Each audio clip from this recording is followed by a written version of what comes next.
Bradley Forcier is a gay 16-year-old rising junior at Falmouth Academy on Cape Cod.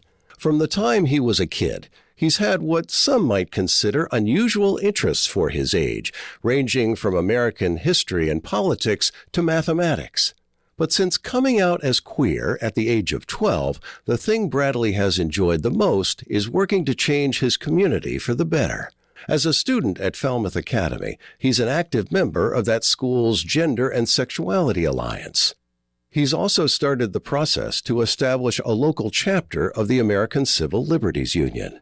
But Bradley isn't just a committed young social activist. As he tells PFLAG Cape Cod's Rick Koonce in this interview, he's also an enthusiastic student with a passion for science and current events.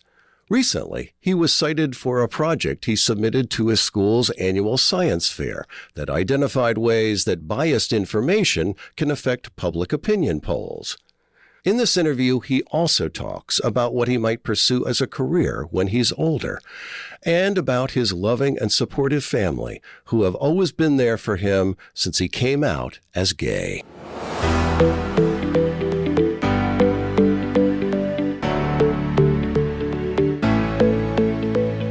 Bradley Forcier, welcome to Profiles in LGBTQ+ Courage. It's so good to have you here today. I'm happy to be here. And I am honored that you took the day off from your summer job to come in and be interviewed. And before we get started, tell everybody what you're doing this summer, where you're working. So I work at the McDonald's in Sagamore Beach, right by the Sagamore Bridge. It's a very, very busy location, as I'm sure you can imagine. A lot of families, people with kids, either coming from Cape Cod, they cross the bridge and they want to stop there, or coming from Boston because it's the last super kid-friendly, reliable place you can go, especially if you're not from here. So a lot of them come in and stop there. And you told me that, how many people do you serve every day? It's probably somewhere between 200 and 300 people a day. If I'm working 8-hour shift, potentially more. Wow. And you told me it's a pretty diverse workforce. So tell me about the kinds of folks that you work with. Yeah. So I work with people of all sorts of different races. A lot of Brazilian people there. A lot of people that work the grill don't speak very good English. So they're just they make the food. They can read English. I have 3 or 4 managers that are Brazilian as well. They speak better English though. And I work with a lot of LGBTQ people. And I think you said one of your bosses is gay. Yeah. Yes. My boss, he's the best. He's the one who hired me. He's such a nice guy. And you have a transgender? Yes, I do. I do have a transgender coworker. He's 18, going to college soon. I love working with him. Well, you'll have to tell them that you're doing this interview with me. One of the reasons I thought it would be great to have you on the show is that this series is really intended to profile the lives of all kinds of folks in the LGBTQ+ community. You're a young person. You're 16, right? Yes. And we met a few months ago, and I was so intrigued to hear about your interests and your background. Want to talk about all that. You're very interested in American politics, among other things. But tell us, let's begin by, tell me a little bit about who you are, where you go to school, what's happening there. Yeah, so I go to school at Falmouth Academy, rising junior, and I really enjoy my time there. My peers are all awesome. I've met some amazing teachers, and it's been a really good time over the past year. Meeting people, and the community is just so great. And I know you're a committed social activist, right? And are very active in the Gender and Sexuality Alliance there. Talk to us about what you're doing there and sort of your causes politically and socially. Yeah, so Falmouth Academy's a GSA. So I joined when I got there. It was the first club I joined.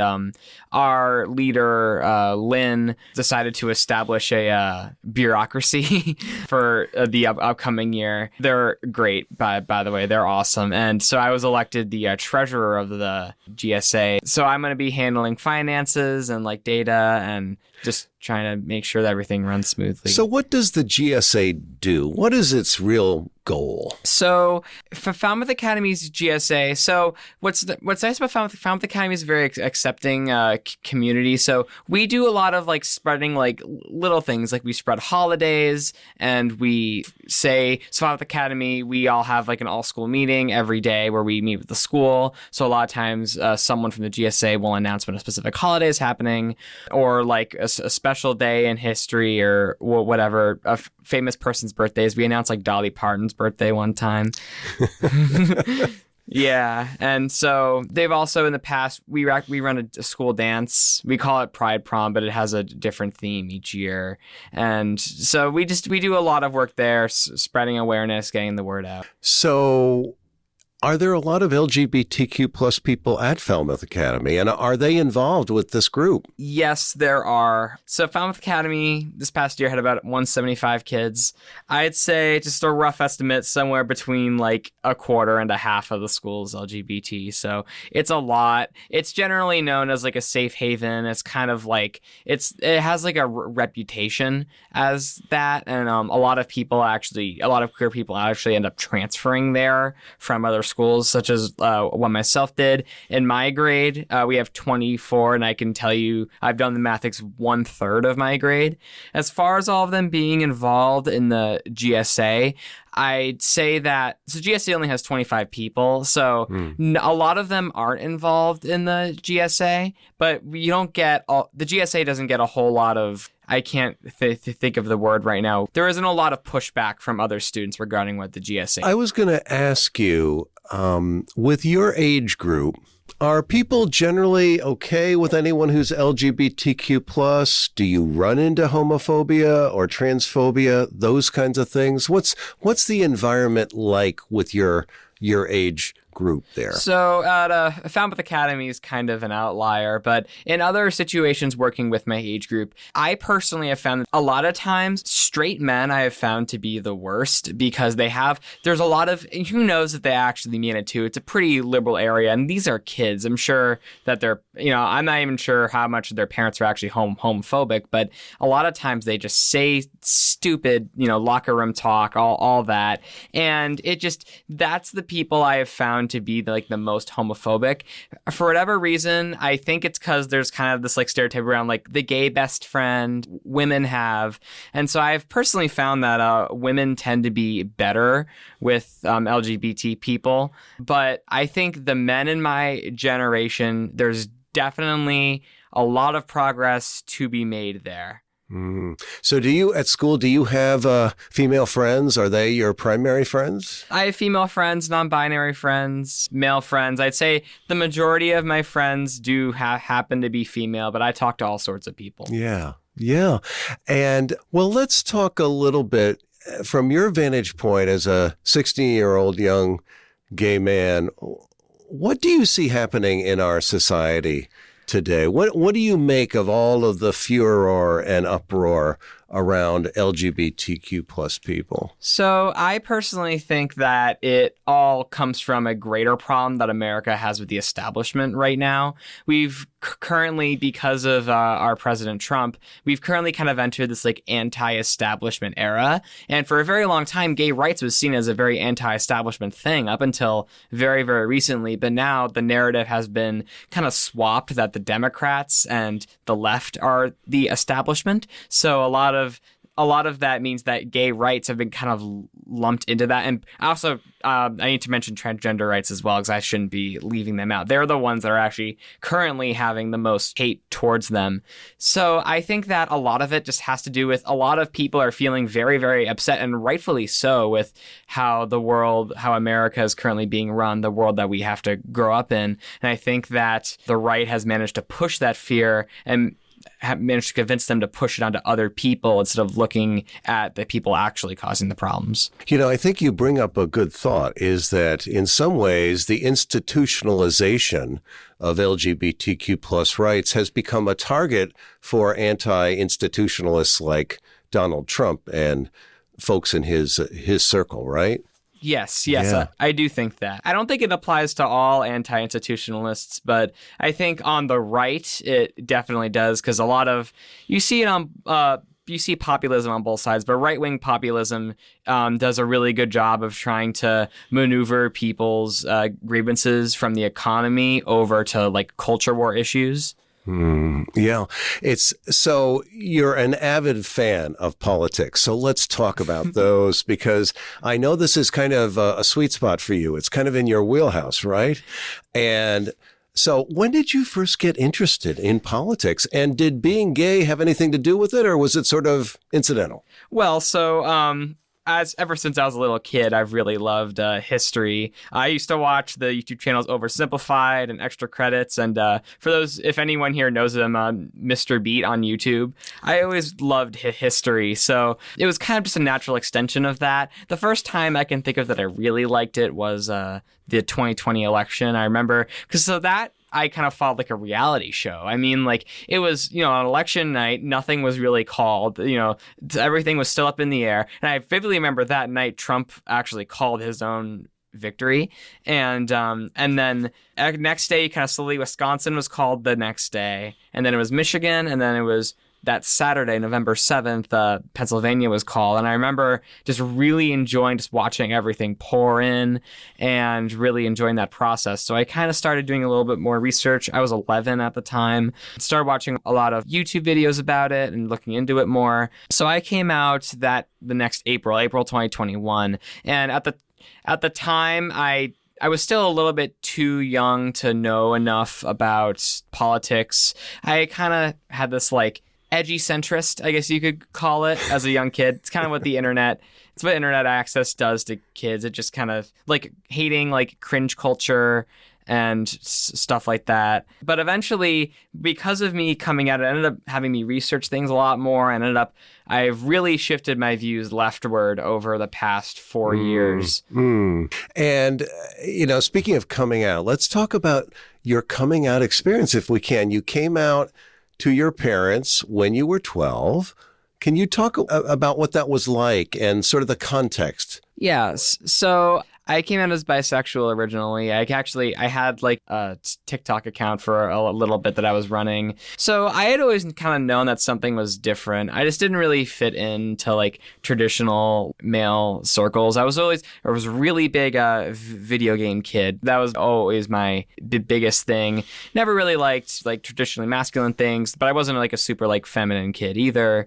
And when I was kind of just browsing a TikTok one day at like 12, and I found that there was this trend where people would gather images with the song Passing Through Time in the background. And I remember just seeing that, and I kind of had this like a revelation in like that night. And then it was kind of a slow making sure this is what I actually thought before I said anything. And then I kind of just realized that, yeah, that was right. So I came out at that. My parents they've been very, very supportive right from the start. Gay rights was never, we didn't like talk about it all that much, but like they were definitely never homophobic, definitely never spoke negatively about gay people. Did you gather them around in the kitchen, over the kitchen table, or how did this take place? I gathered them in my bedroom. My mom knew that something was wrong that night. Oh, okay. And, well, if you look at being gay, and then we talk about the political environment in which we live today, what are your predictions going forward about races, about 2026, the next presidential election? You have any prognostications to offer? Yeah, well, I think it really just depends on what path the Democrats decide to go. I like to consider myself a left-wing populist. That's my views. I'm a really big fan of that Zoran Mondani from New York. Very, very big fan. And really, I think that the Democrats need to kind of embrace the populist messaging, because right now it's the institution versus Trump. And people don't like institutions very much. It's just how we are. Who wants to be governed? So the Democrats need to kind of pick up on what Trump is doing here and play their own side of it and play a winning strategy. New York City voted for Trump more than it did for Clinton or Biden by like a lot, like we're talking 25, 30 points. And Mamdani won back just so much of these voters because his messaging is honestly quite similar to Trump in the way that it's very anti-institution. But I think the Democrats need to really hone in on the message that these people, the billionaires, are actively working to take away your rights. And I think that appeals to everyone. And I think they've distracted us so much from the culture war that like we're thinking back to like, wait a minute, what's the actual problem here? And then gay rights just becomes another like, obviously, yeah, like it's 2025. Yeah. Yeah. And so you have transgender friends, right? Yes, I do. What's your feeling about how they're being treated, and how do you show up for those friends on a daily basis?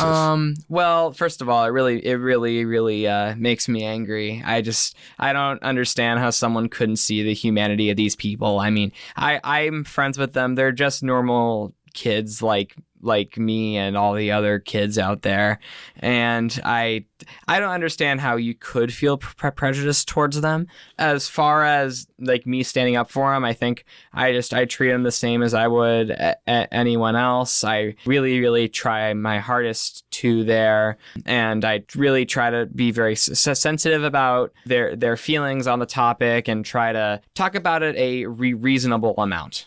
So you and I had occasion, you were on a panel that I hosted a few months ago for Lower Cape Pride, and you were one of 4 panelists, and we talked about how members of the LGBTQ plus community can effectively advocate on behalf of their rights and their concerns, and also take care of themselves personally, exercise, practice good self-care. So what do you do, Bradley, to kind of counteract some of the negative influences that young people, all LGBTQ plus people, are seeing now in what politicians say and what we see on social media?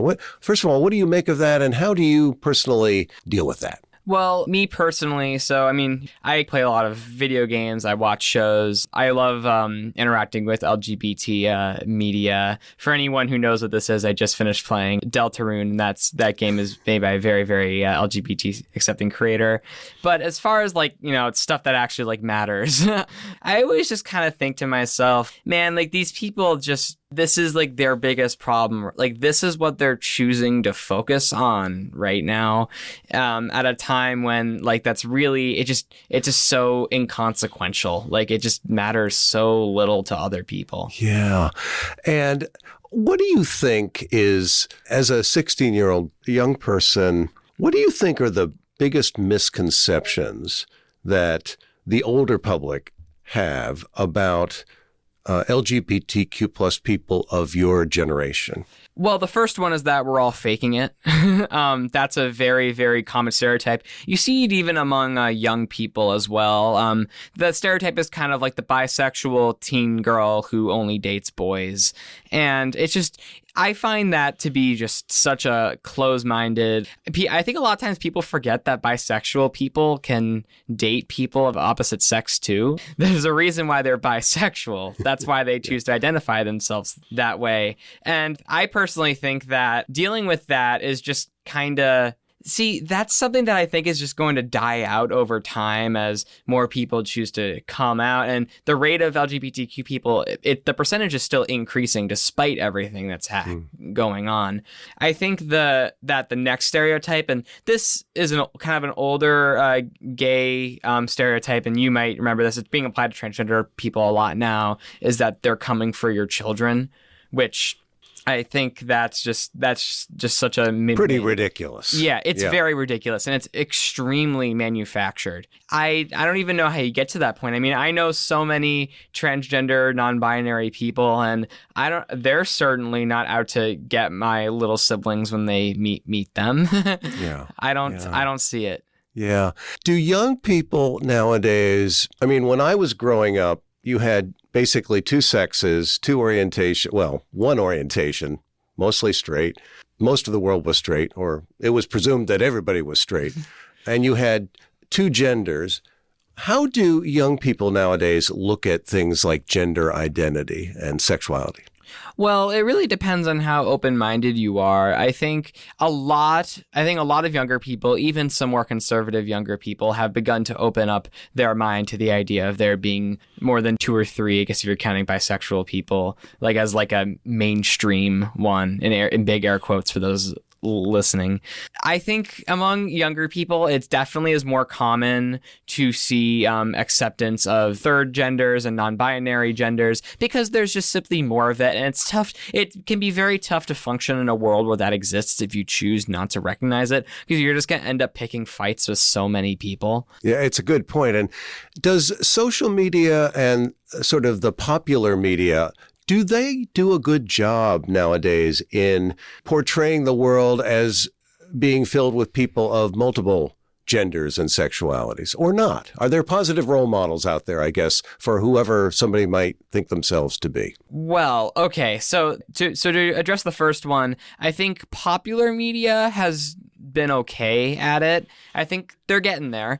Social media, it really depends on where you let the algorithm take you. So something that's actually really scary about social media is because the right focuses a lot on sensationalism and making people scared, and algorithms love that because they get more views. So therefore, a lot of these social media algorithms, there's a very famous video on YouTube where someone makes a new account with like a VPN, completely new account, and they just let YouTube go on autoplay, and they end up on the far right. They're watching far right content because these algorithms are designed to bring you what the most trending things are, and those most trending things are often very, very right wing.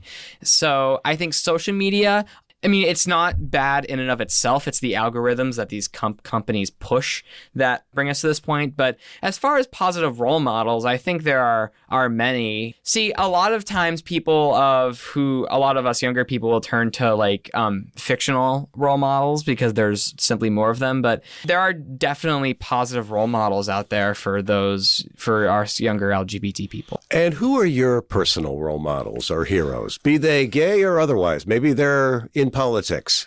Well, so I have like parasocial heroes who are like people that I don't know personally. I have 4 people in U.S. politics. Ulysses Grant, because of his fervent push, despite his absolute corruption, his fervent push for civil rights in a time when that was not popular. My favorite president ever, despite his woes, was Franklin Delano Roosevelt because of his economic policy, mostly the fact. It amazes me how he was able to push his economic policy despite like how divided the country was going into the Great Depression, and how it ended up working. And he gave us so many of the protections that we take for granted today. Lyndon B. Johnson, I find, now he was not a good guy at all. There's a lot of stories that come out about him, but what's undeniable is he fought, with the exception of his foreign policy, he fought for some very noble causes. For my last of my political heroes, it's Mamdani of New York, because I think he represents a good way forward for us young people and for the party at large. What about AOC? I really like her as well. I think that it's just she's become such a mainstream figure at this point that, you know, like there isn't a whole lot of, because she's been around for so long, it's given Republicans enough time to like, you know, find ways to get mad at her and air quote debunk what she's actually saying. Yeah. So I think Mamdani is he's just newer, so there's just less attacks around him. A fresh face. A very fresh face, yes, and I really appreciate that. Yeah, and what about Bernie Sanders? I love the guy. I mean, I'm not sure if you've seen that video of him defending gay people in the military. He defended gay people in the military. He's just really authentic. He's a lot of what people view Trump as. And by the way, a lot of Bernie bros ended up becoming Trump supporters back in 2016 because he represents, even though he's really, really old, it's a way forward for a lot of people, a very non-mainstream way forward. And I really respect how authentic he is and how he really fights in what he believes in. So as we talk about this, given your interest in politics, Bradley, what do you see yourself doing as a career? Would you like to be a political pundit or a commentator or a writer or a journalist covering the American political scene or something else? Yeah, so I actually have I have three big ideas, and the first, well, no matter what, I want to get a Juris Doctorate. I want to pass. Want to be a lawyer? I think that's just a goal for myself, and I'm not exactly opposed to like deciding to practice law in my future. Be it I want to either be defense or civil rights attorney. I don't think I could be a prosecutor in good faith. The second one is being an elected official and running for office. My only caveat to that is I'm not sure how much people would actually like what I'd have to say. But I would love to be in a position to actually make change. And my last one is, this is very specific. On election night, the person who sits in the table in the back and analyzes all the data and makes the final call for all these different states that are projected, because I love math is one of my special interests too, and I love seeing all that. And I would love to be in that position, but that's more of like an unobtainable dream. So 2 more questions. The next one is this. So you came out of a very supportive family system. What would be your advice to a young person who's maybe struggling with being LGBTQ plus, or your advice to their parents who want to help them to kind of come out and belong to themselves and feel comfortable being themselves? What's your advice to those young people? Okay, so to young people, I think the first thing is like, if it's unsafe, if your house is really, truly unsafe, then don't feel pressured to come out. But if you are interested, if you think that your house is safe or that your parents are open-minded and willing to be educated, I think it's worth kind of sprinkling the topic in a little bit, seeing how people feel, trying to educate people on issues, and then if you feel safe to come out, then being yourself and continuing to try and educate your family. I'd say for parents, I think first be willing to be educated. Be open. Yeah, be open. Your previous misconceptions may very, very well be challenged. It's a new day and age. Things have changed a lot. I can understand how hard that must be, but there is a current point where you do have to get with the times a little bit and really think about what you actually believe in relation to like the facts, especially in the modern day. I don't think there's very few parents that would actually like completely disown their child over this, but I think just being supportive of your child, being willing to talk about it, not feeling like it's like a sore subject or it's like taboo. And if you're willing to as well, putting in the work to advocate for your child if they need it. So we've been having a great conversation. Is there anything I haven't asked you that has come up for you as we've been talking that you'd like to kind of close with today? Any parting thoughts or things you'd like to share with our listeners about this conversation or about being who you are? Okay, so just real quick, this might be a little shameless, but if you want to hear a little bit more of my political ramblings, I run a YouTube channel called Burger Elections, based off of my nickname at school is Bradley Burger. That's what I'm known as. So say the name of the podcast again. Burger Elections. I make election videos. If you enjoy that kind of stuff, you'd probably really enjoy the channel.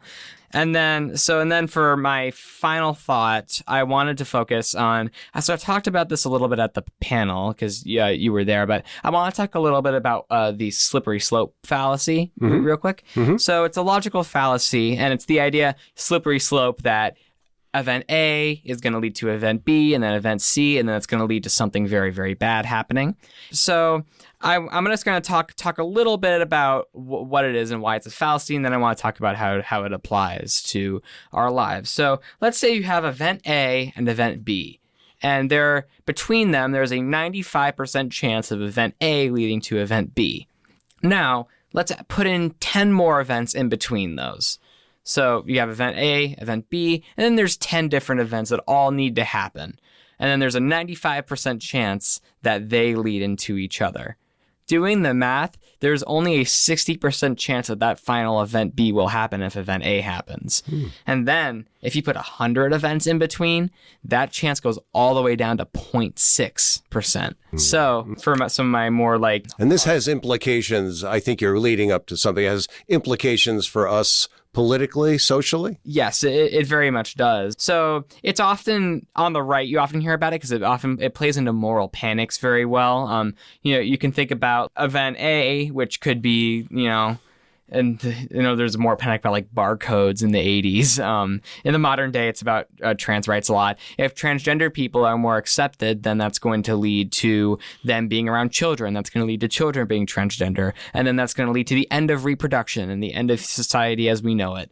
And we're going to all become anarchy. So that's the ultimate slippery slope that plays on mortal fears and that kind of thing. Yeah. But it affects the left too, and I think a lot of it regards hopelessness, thinking because this is happening right now, it's going to continue to get worse, and then this is going to happen, and then the election's going to come, and Republicans are going to win, and then it's all going to be bad. Mm-hmm. And I think it's worth stepping back for a minute and just thinking logically, and just thinking, well, no, that's not, especially if you try to not make it happen, it won't happen. But it just most likely isn't going, statistically, it's just most likely not going to happen that way. Yeah. And I think about that a lot, and I think that things will get better. They always have. And I think it's also worth thinking that I saw this morning, and it's kind of resonating in my mind, that conservatives are very rarely on the right side of history. It sounds like what I hear you saying is that there's a beam of sunlight, a silver lining here, and that our political system has a way of self-correcting, doesn't it? Yes, it does. And so would you say, to close here, that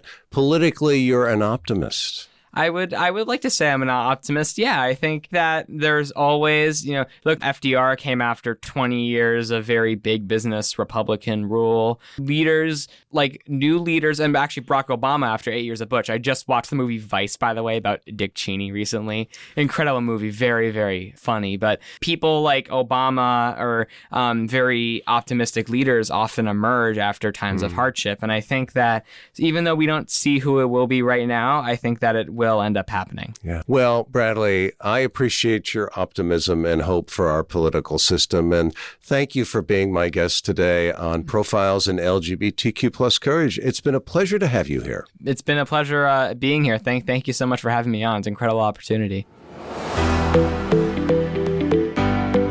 Thank you for listening to today's interview. Founded in 1973, PFLAG is the first and largest organization for lesbian, gay, bisexual, transgender, and queer people and their parents, families, friends, and allies. We have over 400 chapters and more than 200,000 members and supporters nationwide. Our members come from every generation and live in cities, small towns, and rural areas across the United States. PFLAG is committed to creating a world where diversity is celebrated and all people are respected, valued, and affirmed. For more information about PFLAG, explore the rest of this website or visit PFLAG National at pflag.org.